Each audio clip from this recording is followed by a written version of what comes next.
Aggretsuko is a show about this red panda that finds herself becoming displeased with the status quo at her accounting job, with no real growth after 5 years within the same company, and a boss that is literally a sexist pig. She uses death metal karaoke as an outlet for her frustrations.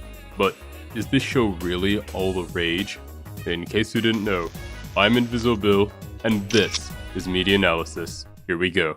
The show starts off with our main character, Retsuko, finishing her orientation and becoming a new hire in the accounting department of a trading company as she starts her first day. Fast forward 5 years later, and it seems that the enthusiasm that she once had for her job is all but disappeared. After rushing out the door and taking the train to work, Retsuko realizes that she wore her Crocs to work instead of her work shoes. As she tries to contemplate how to resolve the situation, Tsunoda, a co-worker of hers, teases her about her informal footwear before they head up to their floor. Retsuko runs into a few more of her co-workers before settling into her desk and starting on her work. But before she can get to any of that, her boss reprimands her for not doing her weekly tasks and then demands that she make him a cup of tea before she gets started on her own tasks because she is a woman and, according to him, that's woman's work. After singing about how much she hates her boss in the bathroom, Retsuko, Feneko, and Haida talk about how reporting Mr. Tone, their boss, wouldn't do anything other than create more problems for themselves, and also that they shouldn't suck up to their boss. Before watching the second most annoying character in the show, suck up to their boss. As the three of them go to get something to drink during their break, they spot Gory the gorilla, who is a supervisor in the marketing department, and Washimi the secretary bird, who is the company's CEO secretary. They really chose some on-the-nose names for these characters, huh? After getting something to drink, Mr. Tone gives Retsuko Tsunoda's accounting books to do because Tsunoda was brown-nosing Mr. Tone, and as a result, he pushed her work onto Retsuko. Once the long workday is over, Retsuko leaves to go to the only place she can let out all of her frustrations that have been building up throughout the day. An alley karaoke bar that she calls her secret place that no one should ever know about. Good luck with that. Side note, but I think it's funny that she comes here so often that she literally has her own booth that she sits in and performs her usual song, and that there only exists this one singular death metal song within the Aggretsuko universe within this season for some reason. The next day, Retsuko goes to a clothing store and gets annoyed by some clerk that keeps bothering her before, during, and after checkout. However, at the checkout line, Retsuko runs into an old friend from college who is doing well for herself, and then asks Retsuko if she even enjoys living her life the way she does, because she can tell that her old friend is looking rather worn out. Back at the office, Retsuko is busy being overwhelmed with yet another co-worker's workload who would rather have her shoulder the burden of working instead of simply doing it herself. During all this, her supervisor, Mr. Tone, is pretending to golf when a meerkat, whose name I can't be bothered to remember at this time, comes up and tells him about a golf club with excellent prices and a hot springs that lies right on the property. After letting off some steam in the bathroom from seeing the meerkat and her boss talk about how they need a vacation after doing nothing but talk about golf, Retsuko finds herself with Feneko and Haida during their break period once again. While on said break period, Feneko proceeds to call her the patron saint of the sweatshop slaves because she will happily do anyone's work without complaining so that she is not an inconvenience to those around her. And at the end of the workday, she goes to have a drink with her free-spirited friend from earlier, Fuko, and after a couple of drinks, begins to drunkenly rant about her boss and her job.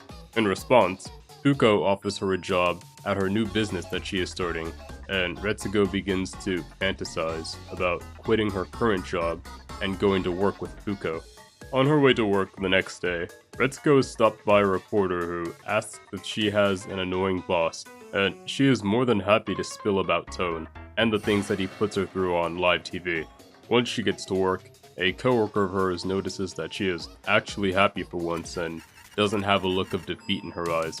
Not wanting to tell her the truth about the fact that she may be quitting her job soon due to this particular coworker being infamous for spreading gossip and rumors, Retsuko tells this hungry hippo that she was just constipated for 5 days and finally was able to drop the kids off at the Super Bowl, as the Yanks say. Immediately after this, Feneko runs into Retsuko in the bathroom and tells her that she saw her on TV, and that even with a face blur, she could tell it was Retsuko, despite Retsuko's objections that it wasn't.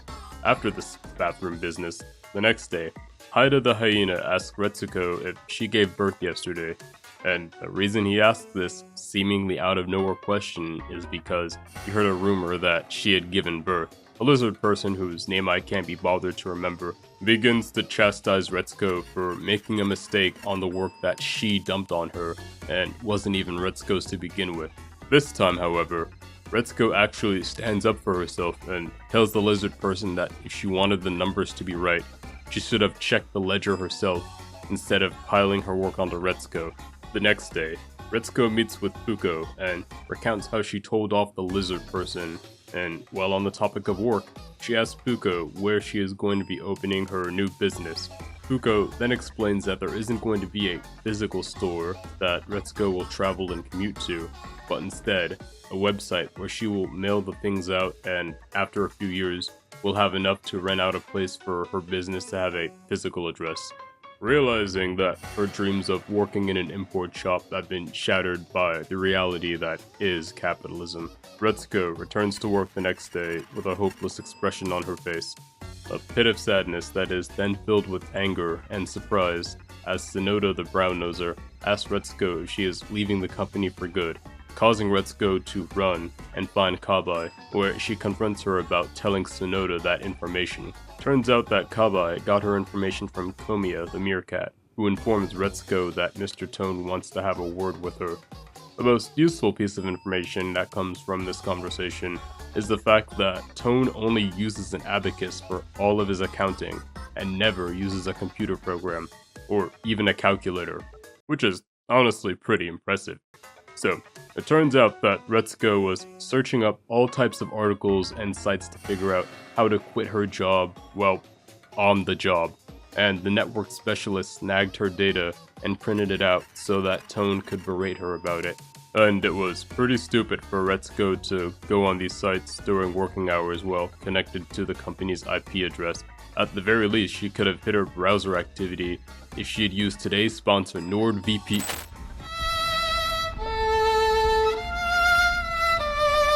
Someone should fix that then. Retsuko shows up to her friend Puko's wedding, and after getting upset about giving them 30,000 yen, she is so worried about getting fired that she basically becomes a subservient robot for all of 2 minutes and then never again. However, during her lunch break, a friend of hers calls her and lets her know that Puko and her husband got divorced right before they even had the chance to start their honeymoon. This both surprises and frustrates Retsuko, who gave them a large sum of her money that she couldn't afford, and it turned out to be a waste. In a strange leap of logic, Retsuko then decides that she will find someone rich to marry so that she can quit her job and have her new husband take care of her. What an original idea that no woman has ever thought of or ever considered even once. She might as well just start her OnlyFans while she's at it, or only clams as they would call it in this universe. The next day, she tells Sonoda about her idea to start doing yoga, but Sonoda tells her that the fat on her arms makes her look like a chubby baby, and that babies make people smile, so she shouldn't lose weight, or even try to work out at all. You know, it's interactions like this that make me wonder why anyone would even engage in a conversation with Sonoda to begin with, but whatever. So, Retsuko has her first day at yoga class, and it turns out that Washimi and Gori are both students at the same class. After their yoga session is over, Retsuko finally makes the acquaintance of Washimi and Gori. Fuko and her ex-husband are back together now, so good for them, I suppose. After the end of yet another yoga class, Gori asks Retsuko to have dinner with her and Washimi, but she turns them down and heads home, something about leftovers in the fridge. During this, Haida and Feneko go to grab drinks. Well, Haida is upset that Retsuko does not accept his date invitations. Feneko is stalking her on not Instagram, which both shocks and worries Haida. The next day, as their evening yoga class is wrapping up, the yoga instructor gives Gori a random number, And after this, instead of going home, the three of them accidentally stumble upon Retsuko's secret karaoke spot and decide to have a few drinks and sing a few songs on the karaoke machine, which these two never actually do, not even once throughout the entirety of this season, by the way. After establishing that yoga gods canonically exist within this universe, Gori surprises Retsuko by making her sing her go-to death metal song in the karaoke bar by using the random number that she got from the yoga instructor. When Washimi goes into work the next day, she tells the CEO of the company that his idea to put a ramen noodle slide in the accounting office is stupid and a waste of money, and after smashing the diorama that, for some reason, cost 300,000 yen to build, Washimi rips up the company check he was going to use to pay for it, and tells him that he isn't going to waste company money on something as inane as this. After work, Washimi explains to Retsuko that her shallow-minded idea of only trying to find a husband for money will just create more problems for herself that she doesn't currently see. The next day, Tsunoda the brown-noser sucks up to Mr. Tone while Retsuko and Feneko watch. After work, Tsunoda and Retsuko have dinner together where they talk about how to suck up to their boss so that Retsuko can have a better time at work. It doesn't happen. Washimi then goes right to the CEO and tells him that he needs to do something about Tone down in accounting, and later that night, the CEO sits him down to tell him that he needs to stop bullying the women in his department. This goes over about as well as you'd expect it to.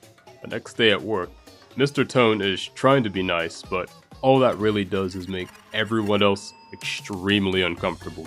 Washimi gives Retsuko the idea to go drinking with her boss in order to find common ground between the two of them, a plan that actually works, until Retsuko lets it slip that she was the one who had Washimi rat him out to the CEO.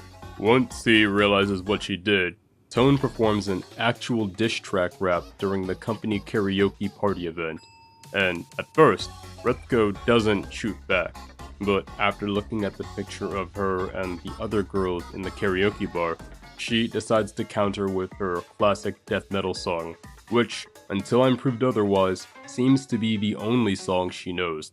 So, it turns out that everyone was too hungover to even remember the events that transpired once Retsuko took the stage last night. And if they even try to remember, Retsuko just judo chops them and knocks them out. Afterward, Gori spends the night at Retsuko's place after getting her heart broken and not wanting to sleep alone. But the next day at work, Tsunoda asks Feneko and Retsuko to come to a singles party, and even though they both said no, somehow she was able to talk them into it. Retsuko ends up having a text date with this guy named Risasuke from the sales department who is always spacing out and daydreaming. After the singles party, Retsuko wakes up feeling hungover before heading to work, and when she gets there, she goes to the sales department to find her aloof crush, and for some reason she just imagines him with a completely different face, and I don't know how or why that even happens. The next day, the Space Cadet and Retsuko go out on a date to an amusement park, and he just demonstrates that he is perhaps the worst boyfriend ever in this show, but Retsuko is so blinded by the idea of being in love that she doesn't even realize it. Now that Retsuko has a boyfriend in Risasuke, the Space Cadet, she is so head over heels about him that she makes excuses for all of his flaws and instead chalks him up to quirky bits of his romantic charm. Tired of seeing their friend suffer without her even realizing it, Washimi and Gori have a bit of an intervention with Retsuko to get her to see Risasuke for who he truly is and not just the imagined version that Retsuko sees him as. It doesn't happen. So, it turns out that Kabai went to jail for espionage, but more shocking than that is Mr. Tone, of all people, actually being able to reach Retsuko and get her to snap out of her delusions with her infatuation of Risasuke. Using her one-trick pony death metal song, Retsuko breaks up with the Space Cadet at the karaoke bar, and after that, she and Feneko go to visit Haida in the hospital right before going to work the next day, with Mr. Tone yelling at her for not stapling the papers with a 45-degree angle. And that's it. That's Aggretsuko Season 1. There is a lot to talk about, but as always, we'll start off with this show's characters. So, this show has a wide and colorful cast of characters, and honestly, I can't think of a single one that was actually wasted in its first season. And while there were some that were made to be annoying on purpose, I can't even fault them for that, as they were created with the idea in mind to be annoying. It's a great blend of real office people, from Haida the straight-laced wannabe tough guy, Komiya and Tsunoda the company brown-nosers, Beneko the cynic, the lazy lizard person who pushes their work onto others, Risasuke who spaces out and doesn't even know what's going on most of the time, and the hungry hippo that got arrested for being a Russian spy. And I will say this, all of these characters, except for you, are more interesting than Retsuko, and I like that. I think Retsuko is perhaps the least interesting character in this show at this point, but that's not an insult. Not only do those around her say that she doesn't really stand out, but the entire first season is just her comparing her life to the lives of the other women that she knows and trying to look attractive so she can find a rich husband to take care of her for the rest of her life so she doesn't have to work. You know, like every woman in their 20s does now for some reason. However, every friend of hers that she compares her life to actually ends up teaching her more about herself than you may have realized.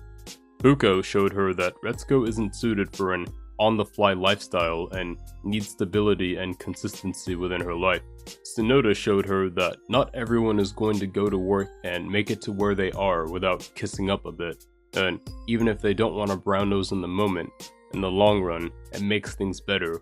But also, not just everyone can do it, and you need to know how to do it, and when to do it. Washimi and Gori show her that just because she is a woman, doesn't mean that she needs to accept the way people treat her, and also that to get ahead, playing by the rules isn't always enough.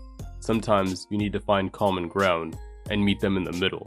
There's nothing any of these characters did wrong per se, but it's not like I would say these characters are groundbreaking characters that are shaking things up in the way that others aren't in other pieces of media. I wish they did a bit more with Beneko, but I'm just biased because she's my favorite. Not poorly written for sure, just not spectacularly written. 3.75 out of 5 for me. Story and plot. What is the plot of the first season of Aggretsuko? Basically, this red panda is jaded after being stuck at her job for 5 years and feeling as if she isn't as satisfied in life as every other woman she interacts with while dealing with a sexist boss. It's interesting, yeah, but not because it's something unheard of, but because it's something that's real. Well, aside from the death metal karaoke bars anyway. I feel like that there's a lot of people who can relate to the struggles that Retsuko goes through during the events of the first season of this show, especially those who feel there is no way out of their melancholic lives unless they marry a rich man. What I think is really interesting is how Retsuko goes through the 5 stages of grief when it comes to the events in her life over the course of these 10 episodes. At first, she is in denial that she is unhappy with her life until Fuko makes her confront her financial situation. And with the harassment that she gets from Mr. Tone and that snake lady, it becomes anger that is released over the course of the series. So in order to escape from her disenchanting reality, she convinces herself that she needs to marry a rich man who will take care of her and her problems. When that doesn't happen, she bargains with herself that Risasuke is actually a good boyfriend and she isn't just desperate.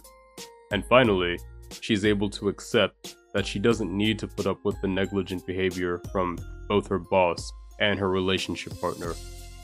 Although she could have literally put on any other shoes for her dates with Risasuke, I'm not gonna feel bad for her for scraping her heels when no one forced her to put on those terrible shoes. The story is a lot more grounded than most anime that I've watched so far, and I do like it for that. In fact, the only supernatural thing we have seen so far is a god of yoga, but why those exist within this universe in the first place is still something I don't fully understand. As I said before, this story isn't exactly changing the game, but it did have a consistent theme that was told through the main character, and I did like it for that, so solid 3.5 out of 5. Rewatchability and recommendability. Is Aggretsuko Season 1 worth rewatching? You see, this question is a bit harder to answer than with a simple yes or no. While I did enjoy this show, I will admit that it's not exactly one of those shows where I'm going to turn it on if I want to watch something that's a bit more exciting instead. It's a decent watch, sure. However, there really is only so much office shenanigans I can sit through before I am just disinterested. And while Retsuko does change over the course of the season, all of her problems that don't stem from her boss are caused almost entirely by her, which can be annoying to watch to a certain extent. Recommending the show is no easy task either. It's not a bad show, but it's just not the type of show where if someone said that they want to watch a new series or anime, you would reply with Aggretsuko Season 1. Again, not a bad show, just not one that I would say that absolutely everyone needs to watch or that they're missing out if they don't watch this show. Aggretsuko scores a 2.75 in this category. And lastly, the finale. A finale can either make or break your piece of media, so how does the ending of Aggretsuko Season 1 hold up to me? Well, the show itself hasn't ended at this point, and that's one whole star right there. But the ending itself is Retsuko realizing that she doesn't need to be in a bad relationship just to fill the vacant space of companionship that she is missing in her life. It's not a very climactic ending, sure, but it's one that does mark a milestone in her growth, and I am curious to see what that growth in question looks like going forward. But as far as I'm concerned, it's a solid note to end on for now until we see Aggretsuko again in Season 2. 4 out of 5 for me. All of these scores together give Aggretsuko Season 1 a final average of 3.5 stars out of 5. This show was a fun and somewhat memorable watch, and I enjoyed recording this video and watching it again for the purpose of making this video.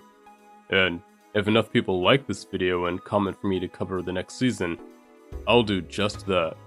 I plan on releasing new content every week, so stay tuned if you don't want to miss any of that. My pet drone I had for almost 4 years, unfortunately, became defective and useless, and I couldn't get it fixed, so I had to get rid of it.